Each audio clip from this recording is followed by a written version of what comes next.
Es un punto en el lado terminal de un ángulo. ¿Cuál es el ángulo de referencia en radianes? ¿Y cuál es el mínimo positivo posible ángulo que contiene el punto? Primero vamos a trazar el punto. Y ahora esboza lo menos posible ángulo positivo que contiene el punto. El lado inicial está a lo largo del eje X positivo. El lado de la terminal pasa a través del punto.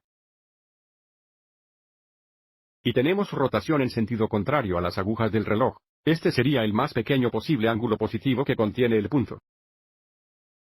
Para el siguiente paso, vamos a dibujar el triángulo de referencia. Para ello, dibujamos un segmento perpendicular desde el punto hasta el eje X negativo. Observe que esto forma un triángulo rectángulo, que es el triángulo de referencia. El ángulo de referencia es el ángulo formado entre el lado terminal y el eje X negativo. Llamemos a la referencia ángulo anglesita, que debería ser este ángulo aquí.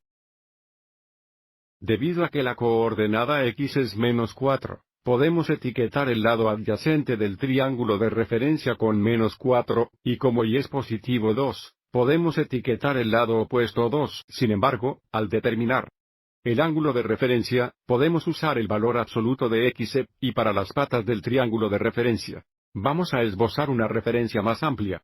Triángulo a la derecha. Así que de nuevo, anglesita, el ángulo de referencia, sería este ángulo aquí, y luego, usando valores positivos para las dos patas, la pierna opuesta es 2, la pierna adyacente es 4. Al determinar el ángulo de referencia, siempre podemos usar positivo valores para X e Y. Sin embargo, al determinar los valores de la función trígono para el ángulo que pasa a través del punto dado, tendríamos que usar el triángulo de referencia aquí, donde X es negativa e Y es positiva.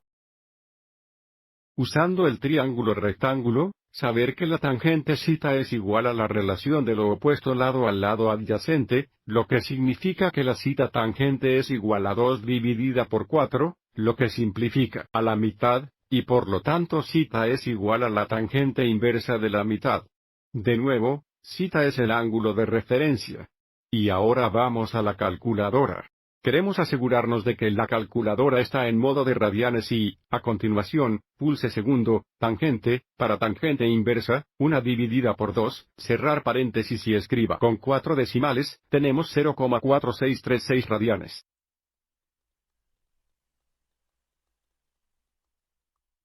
Vamos a grabar esto arriba como ángulo de referencia. Vamos a grabar también esto en el plano de coordenadas. Lo más pequeño posible ángulo positivo que pasa por el punto dado va a ser igual a pi radianes menos la referencia ángulo de 0,4636 radianes. Llamemos al ángulo que buscan ángulo A. El ángulo A es igual a pi radianes menos 0,4636 radianes. El ángulo A es igual a pi radianes menos 0,4636 radianes. Volviendo a la calculadora, el ángulo A mide aproximadamente 2.6780 radianes. 80 radians. El ángulo positivo más pequeño posible que contenga el punto es 2,6780 radianes, que contiene el punto es 2,6780 radianes, redondeado a 4 decimales. Espero que esto te haya resultado útil.